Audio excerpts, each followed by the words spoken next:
Boxing and kickboxing are both popular striking sports that have their own unique rules and techniques. While they share some similarities, there are also significant differences between the two. Let's explore the clash between boxing and kickboxing. 1. Striking techniques. Boxing. Boxing primarily focuses on punches, using the fists as the main striking tool. Boxers are trained in various punches such as jabs, hooks, crosses, and uppercuts. The punches are executed while standing and moving within a confined space. Kickboxing. Kickboxing incorporates punches and kicks, allowing fighters to strike with their fists and feet. In addition to punches, kickboxers can use roundhouse kicks, front kicks, side kicks, and more. This adds another dimension to the striking arsenal and creates more opportunities for diverse combinations. 2. Defensive techniques. Boxing. Defensive techniques in boxing are centered around head movement, footwork, and blocking punches with gloves. Boxers are trained to slip, bob, and weave, and use their footwork to avoid incoming strikes. Kickboxing. Kickboxers employ similar defensive techniques to boxing, including head movement and footwork. Additionally, they have to defend against kicks by checking or evading them.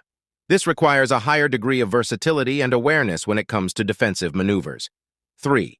Footwork and movement. Boxing. Footwork in boxing is crucial for maintaining balance, creating angles, and generating power.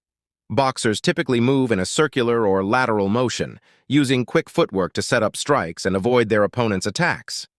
Kickboxing. Kickboxers also rely on footwork and movement, but they need to be mindful of their positioning to defend against kicks. Kickboxing footwork includes both linear and lateral movements to create openings for punches and kicks. 4. Target areas. Boxing. In boxing, fighters primarily target the upper body, including the head, torso, and ribs. Striking below the belt or hitting the back of the head is considered illegal. Kickboxing. Kickboxers have a broader range of target areas. They can strike the upper body like boxers, but they can also target the legs, including low kicks to the thighs or high kicks to the head. This adds complexity to the offensive and defensive strategies. 5. Clinching and grappling. Boxing. Clinching is strictly regulated in boxing. Fighters are allowed to clinch briefly to disrupt their opponent's rhythm or to buy time, but excessive clinching is penalized, and referees intervene to separate the fighters. Kickboxing. Kickboxing rules vary, but in some forms of kickboxing, clinching is allowed. This opens up opportunities for knee strikes and throws from the clinch, making it more similar to certain martial arts like Muay Thai. It's important to note that rules can vary depending on the organization or governing body overseeing the sport of kickboxing. Different kickboxing styles may have slightly different rule sets, which can influence the strategies and techniques used. In summary, boxing and kickboxing are both striking sports with their own distinct characteristics.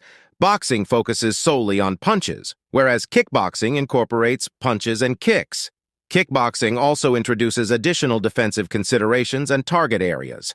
The choice between the two sports ultimately depends on personal preference, training goals, and the desire to incorporate kicks into one's striking repertoire.